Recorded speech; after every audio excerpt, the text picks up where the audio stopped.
Hello students, welcome to the class. Today we will discuss three different techniques of separation of substances. The techniques are sieving, filtration and magnetic separation. Look at these pictures. I'm sure you all must have seen these pictures. These are quite familiar, isn't it? You must have seen your mother sieving wheat flour before making chapatis, etc. Can you guess why she does so? Yes, she does so to remove the coarse particles of flour, that is called wheat bran, from it, so as to obtain fine flour for making chapatis. In a flour mill, impurities like husk and stones are removed from wheat before grinding it.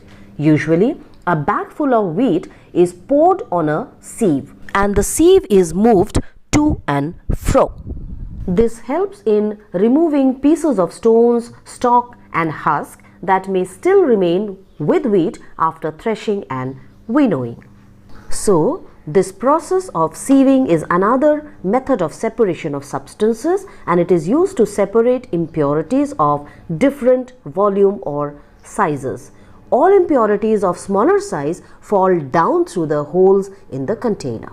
You may have also noticed similar sieves being used at construction sites to separate pebbles and stones from sand. Now, what is being done here?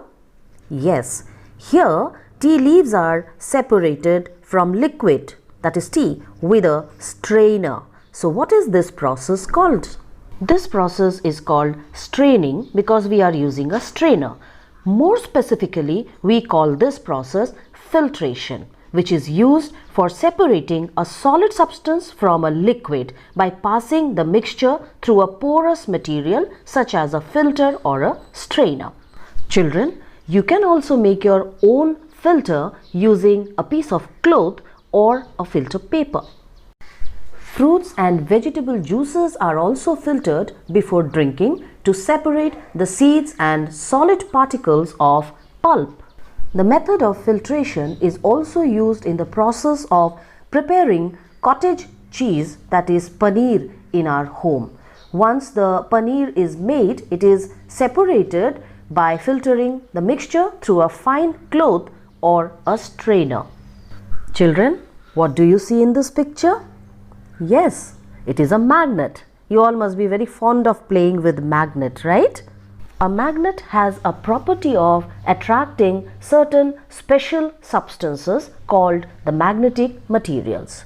So, if one component of a mixture has a magnetic properties, then we can use a magnet to separate the mixture. Say for example, some pins fall on sand and you want to collect those pins. So simply what you can do, you can take a piece of magnet and rotate it on that sand. So you will find all the pieces will get stuck to the magnet and you can easily separate. So I hope you all have understood these three techniques of separation.